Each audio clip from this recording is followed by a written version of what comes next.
弟兄姊妹平安，今天是2023年的4月20号。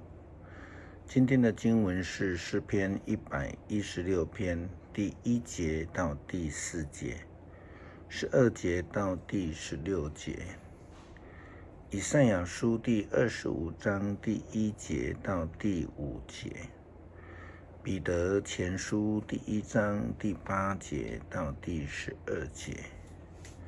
今天要跟大家分享的主题是信心的果效。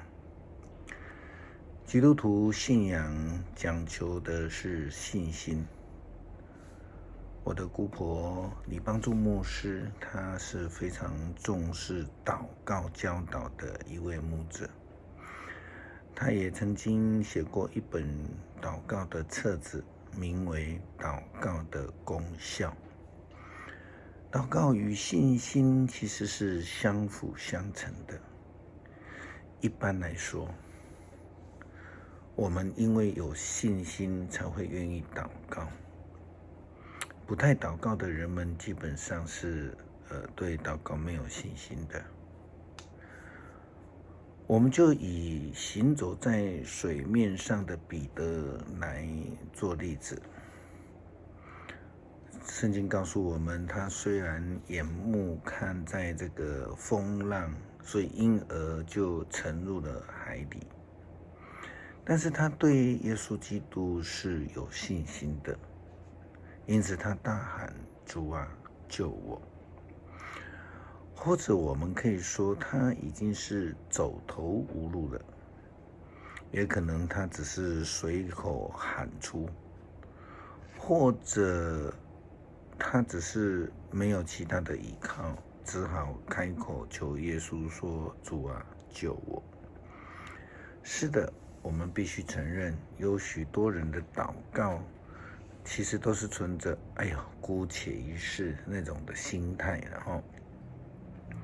但是基本上呢，会如此祷告的人，应该都是在找不到其他的办法这样的情况之下来祷告的。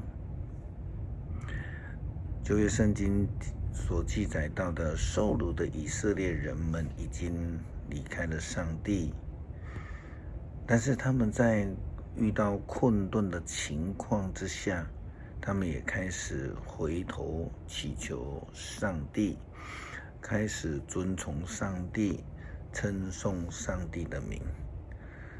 他们开始想起了上帝的作为，因为上帝曾经为他们行过神迹，在历史上拯救过他们。以赛亚书说：上主啊，你是我的上帝，我要尊崇你，要称颂你的名。你行了神迹奇事，你已经实践了那早已定下的计划。你毁灭了城市，破坏了他们的堡垒。敌人所建的城堡已经荒废，永远不能重建。刚强的人们要赞美你，强国的城市要畏惧你，孤苦伶仃的要归依你。在困苦的时候，从你获得安全。你给他们躲避风暴的地方，使他们在炎阳下得到遮阴。残暴的人攻击像严冬的风暴，像沙漠的热气。但是上主啊，你塞住了敌人的口，你制止了残暴之徒的喧嚷，正像炎热中的云朵消除了暑气。信心的果效当然就如同耶稣基督所说的，人子来是为了拯救失丧的人。他说，生病的人才需要医生，所以呢，只要愿意接受的人，愿意祷告的人，哪怕就是抱着那个有试试看的心态的人们，都能够得救。事实上，在约拿书第3章所记载的尼尼微城的人们，其实就是抱持这样的心态。尼尼微城对人民说，圣经的记载，尼尼微王听见这消息，就离开宝座，脱下王袍，披上麻布，坐在灰中。他向尼尼微人发出通告说，这是王和他的大臣颁布的命令，人、牲畜、牛羊都不可吃东西，不准吃，也不准喝。人和牲畜都要披上麻布，每一个人都必须恳切地向上帝祈求，并且停止邪恶的行为，不做强暴的事。也许上帝会因此改变他的心意，不再发怒，他们就不至于灭亡，我们就不至于灭亡。这样的一个信心所带来的果效，就是领受了上帝的怜悯，尼尼微城的人，然后还有恩典啊。上帝看到他们所做的一切，看到他们放弃了邪恶的行为，于是改变心意，没有把他原先宣布的灾难降给他们。耶稣基督他医病，他赶鬼的时候，经常会说，你的信救了你。这其实也就是在说信心的果效。很多时候信心就如同希伯来书所说的一样，是未见之事的切据，是无法用言语来表达的，但却是一种生命的外显。彼得在彼得前书这么说道，你们有言语所不能表达的那种无限的喜乐，因为你们正在领受信心的效果，就是你们的灵魂得救。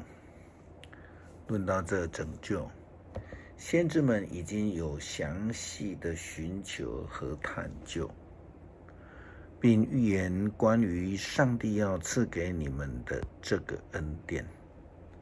他们探索，要知道基督的灵在他们里面所指示的，就是预言基督必须受苦难，后来必定得荣耀这件事。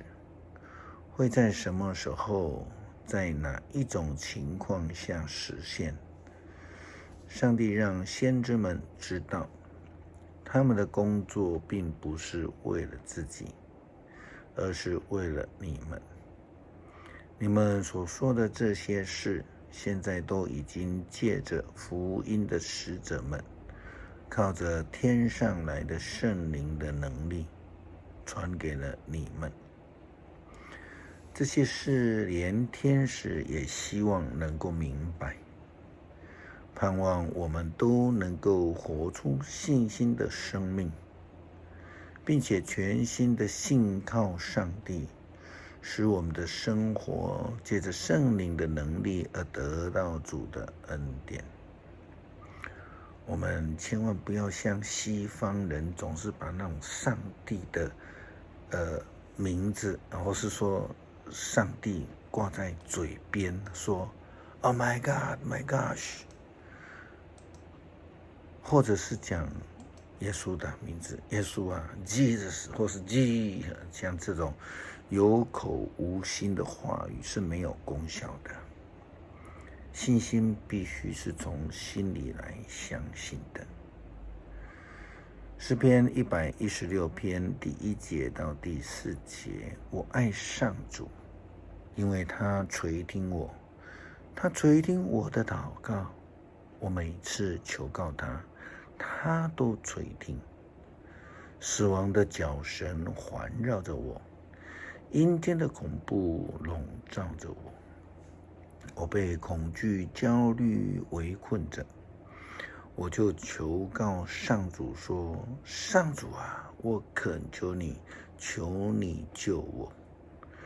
12节，上主赐给我一切的厚恩，我要怎样报答呢？